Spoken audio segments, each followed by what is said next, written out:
L'arancione è il massimo livello di allerta per i temporali, tale è la preoccupazione per l'avvicinarsi della tempesta di fine estate che ARPAL l'ha emanato per l'intera giornata di domani e per tutta la Liguria.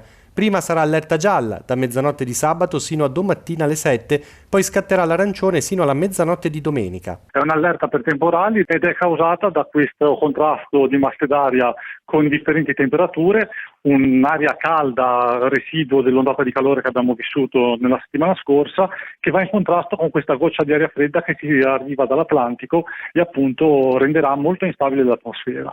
Secondo i previsori, questa notte assisteremo ai primi temporali che potranno essere anche molto insistenti, non sono escluse grandinate e colpi di vento. Poi l'approssimarsi del fronte vero e proprio determinerà un momento di tregua dove potrà essere possibile anche qualche finestra soleggiata e poi il passaggio del fronte sarà accompagnato da precipitazioni invece più diffuse, sempre con la possibilità di innesto di temporali, e queste precipitazioni diffuse potranno essere più abbondanti sul centro e sul levante ligure. Il mare, già dinamico questa mattina, sospinto da un vento sostenuto che ha portato ad un calo delle temperature di qualche grado, domani aumenterà il motondoso, soprattutto in serata sulla riviera di Levante.